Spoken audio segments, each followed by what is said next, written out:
Bismillahirrahmanirrahim. Assalamualaikum warahmatullahi wabarakatuh. Selamat pagi anak-anak ibu. Bagaimana kabarnya nak? Semoga anak-anak ibu dan keluarga selalu sehat dan selalu dalam lindungan Allah Subhanahu wa taala. Amin amin ya rabbal alamin. Nah, baiklah anak-anak ibu, kita lanjutkan pembelajaran tematik kita hari ini.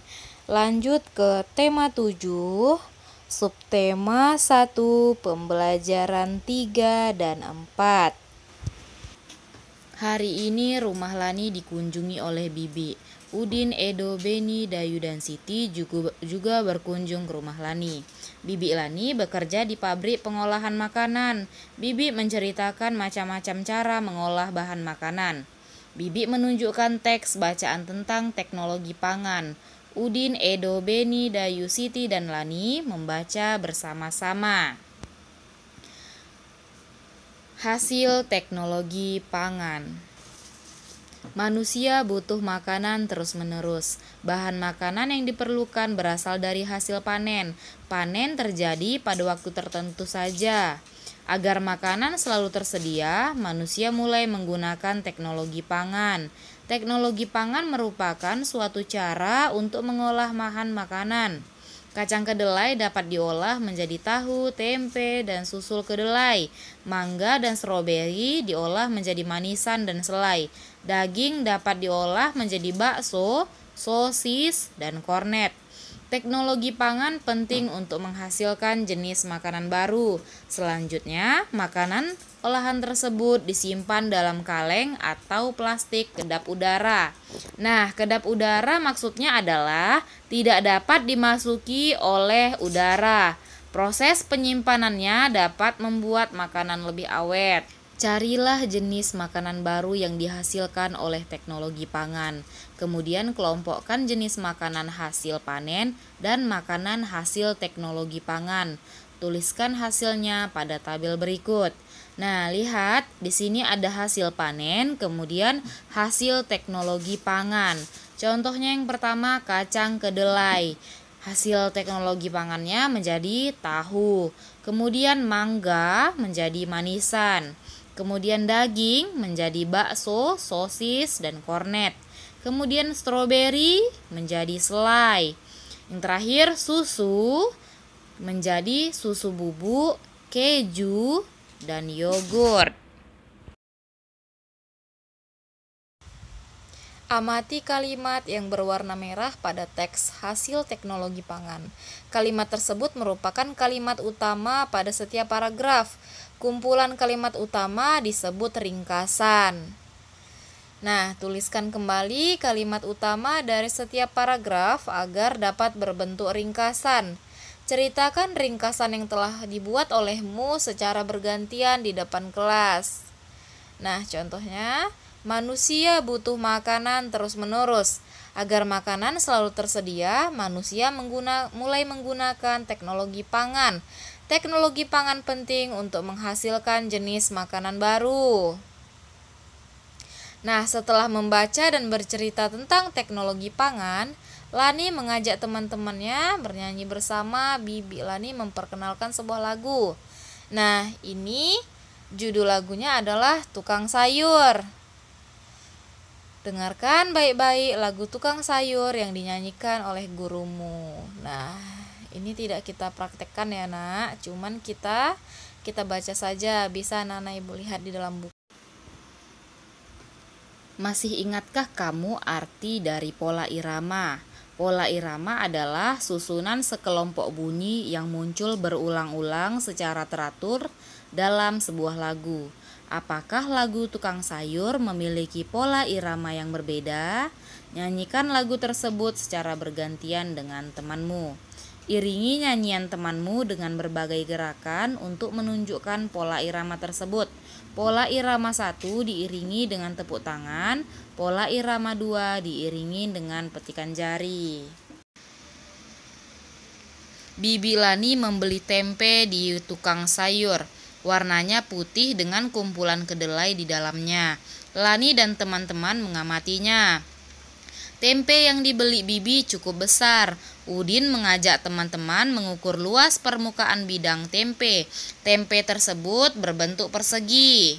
Udin mengukur luas tempe menggunakan potongan segitiga yang terbuat dari daun pisang. Potongan segitiga daun pisang merupakan alat ukur tidak baku. Tempe yang berbentuk persegi dapat dipotong menjadi bentuk segitiga. Amati bentuk di bawah ini. Nah, lihat ya nak, awalnya tempenya berbentuk persegi, kemudian kita potong berbentuk segitiga. Persegi dan segitiga dapat dijadikan alat ukur luas permukaan suatu bidang. Nah, lihat, di sini ada persegi dan segitiga, satuannya sama-sama luas. 2 satuan segitiga sama dengan satuan persegi, ya nak. Hitunglah luas permukaan bidang berikut. Nah, lihat, ada berapa persegi? Ada 4. Ya, 4 persegi ditambah 2 segitiga. Nah, 2 segitiga ini kalau disatukan menjadi 1 persegi. Berarti 4 ditambah 1 sama dengan 5 persegi. Kemudian lihat lagi, ada 3 persegi ditambah 4 segitiga. Kalau 4 segitiga disatukan menjadi 2 persegi. 3 ditambah 2 sama dengan 5. Kemudian lihat lagi, ada berapa persegi? Ada 5 ditambah 2 segitiga. Kalau 2 segitiga kita satukan menjadi 1 persegi. 5 ditambah 1 sama dengan 6 persegi. Kemudian lihat lagi, ada 4 persegi ditambah 2 segitiga. 2 segitiga ini nampak ya, yang di tengah jadi 1 persegi. 4 ditambah 1 sama dengan 5. Nah, di sini 3 persegi, 2 segitiga. 3 persegi ditambah 2 segitiga. 2 segitiga ini jadi 1 persegi ya. Berarti 3 ditambah 1 sama dengan 4. Lanjut lagi, 6 persegi ditambah 2 segitiga. 2 segitiga ini sama dengan 1 persegi. Berarti 6 ditambah 1 berarti 7 persegi. Pagi ini Udin dan teman-teman bersemangat. Pakaian yang mereka kenakan berbeda dari biasanya. Pakaian mereka berwarna-warni. Semua siswa kelas 3 diminta memakai seragam daerah. Udin memakai baju dari daerah Sunda. Edo memakai baju dari Papua. Dayu memakai baju pakaian adat Bali. Demikian pula dengan Beni, Siti, Lani, dan yang lainnya. Mereka juga membawa makanan khas daerah. Udin membawa combro dari Sunda. Edo membawa kue sagu dari Papua. Dayu menyiapkan sate lilit dari Bali. Beni membawa panada dari Manado. Siti membawa keripik singkong dari Padang. Tak ketinggalan Lani membawa kue keranjang yang merupakan makanan khas Tionghoa.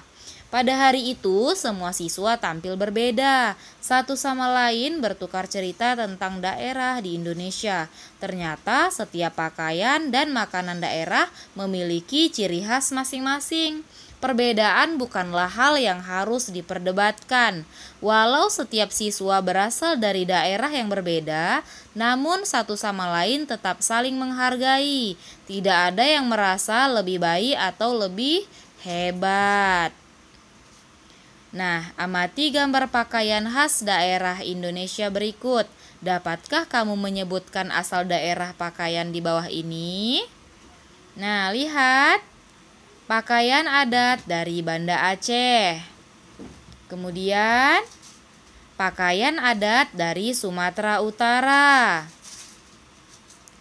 Kemudian, pakaian adat dari Sumatera Barat. Dan juga pakaian adat dari DKI Jakarta. Indonesia terbagi menjadi beberapa daerah. Setiap daerah memiliki pakaian adat yang beragam atau berbeda-beda. Walaupun berbeda-beda, namun Indonesia tetap bersatu. Perhatikan pula teks bacaan di atas. Apakah Udin dan teman-teman membawakan budaya dari daerah yang sama? Udin dan teman-teman membawakan budaya daerah yang berbeda-beda. Apakah kita perlu mengenal dan memahami daerah-daerah lain di Indonesia? Sangat perlu agar persatuan dan kesatuan tetap terjaga. Budaya merupakan salah satu keberagaman yang dimiliki oleh Indonesia, dan budaya merupakan warisan yang harus dijaga. Dengan perbedaan budaya tidak membuat kita terpecah, justru dengan perbedaan kita saling menghargai dan toleransi. Nah, lihat. Pada perayaan kemerdekaan RI ke-72 yang bertempat di Istana Merdeka, Presiden RI Joko Widodo beserta para tamu undangan mengenakan pakaian adat dari berbagai daerah di Indonesia. Walaupun memakai pakaian yang berbeda, tetapi orang saling menghargai perbedaan tersebut. Dengan memahami perbedaan, kita telah menjaga persatuan dan keutuhan bangsa Indonesia. Berdasarkan informasi yang diperoleh dari teks tersebut, apakah pakaian yang dikenakan oleh Bapak Presiden beserta para undangan menunjukkan keragaman Negara Kesatuan Republik Indonesia?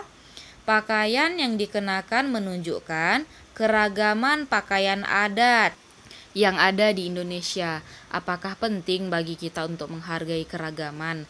Sangat penting, karena menghargai perbedaan kita telah menjaga persatuan dan keutuhan bangsa Indonesia. Sampaikan informasi yang kamu peroleh di depan kelas. Salah satu makanan yang disukai Udin dan teman-teman adalah keripik singkong atau Karupua Sanjay yang dibawa oleh Siti. Beni pun ingin tahu lebih banyak tentang makanan yang menggunakan bahan dasar singkong. Pengolahan singkong. Di daerah Sumatera Barat, singkong diolah menjadi berbagai macam makanan, mulai dari lauk pauk hingga makanan ringan. Gulai singkong, kue talam, dan kacimui merupakan makanan yang biasa dibuat untuk konsumsi sehari-hari. Singkong goreng juga sering dibuat di rumah. Teknologi pangan memiliki peran penting dalam pengolahan singkong. Teknologi pangan memberikan nilai lebih bagi bahan makanan hasil panen melalui berbagai cara. Tekniknya adalah melalui pengawetan, pengemasan, dan penyimpanan. Dengan demikian, singkong dapat dinikmati dalam jangka waktu yang panjang. Dengan adanya teknik pengawetan dan pengemasan bahan pangan, singkong dapat diolah menjadi berbagai jenis makanan. Singkong diolah menjadi daka-daka, karak kaliang, rendang singkong, dan kerupuk singkong pedas. Teknik pengemasan yang baik mampu membuat makanan lebih awet hingga 3 bulan lebih. Amati gambar di bawah ini, lingkari makanan yang dihasilkan oleh teknologi pangan. Teknologi pangan membuat makanan lebih awet. Nah, lihat karak kaliang dan daka-daka. Kemudian karupuk sanjay, rendang singkong. Nah, itu tadi makanan yang bisa awet lebih dari 3 bulan ya nak. Nah, paragraf 1, di daerah Sumatera Barat, singkong diolah menjadi berbagai macam makanan. Kemudian paragraf 2, teknologi pangan memiliki peran penting dalam mengolah singkong. Paragraf 3, dengan adanya teknik pengawetan dan pengemasan bahan pangan, singkong dapat diolah menjadi jenis makanan. Buatlah ringkasan dari isi teks pengolahan singkong. Ceritakan ringkasan yang telah kamu buat di depan teman-temanmu. Di daerah Sumatera Barat, singkong diolah menjadi berbagai macam makanan.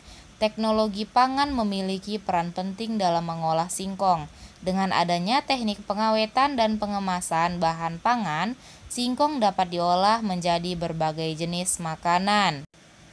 Setelah mengetahui pengolahan makanan berbahan dasar singkong, Udin mengajak Edo dan Beni berenang. Udin, Edo, dan Beni senang bermain di kolam renang. Kegiatan yang dapat dilakukan di sana ada banyak. Sambil bersenang-senang, mereka selalu memperhatikan keselamatan diri. Udin, Edo, dan Beni mencoba gerakan mengambang tanpa pelampung. Edo membantu Beni berlatih mengambang. Edo berdiri di dalam kolam, tangannya memegang tangan Beni. Beni mengambangkan tubuhnya sambil menggerakkan kaki. Mereka melakukan kegiatan secara bergantian. Beni mencoba berlatih mengambang sendiri di kolam dangkal. Gerak dasar mengambang dapat dilakukan dengan mengikuti tahap-tahap berikut. Yang pertama, berdiri tegak di pinggir kolam. Peganglah tepi kolam dengan 2 jari dari setiap tangan. Rapatkan perut pada dinding kolam. Tarik nafas dalam-dalam, lepaskan pegangan, masukkan kepala ke dalam air. Kepala muncul perlahan di permukaan air sambil hembuskan nafas. Kemudian posisi tangan sejajar bahu, lakukan gerakan berenang di tempat dengan posisi tubuh sejajar dengan air. Kedua kaki digerakkan bergantian, lakukan berulang-ulang.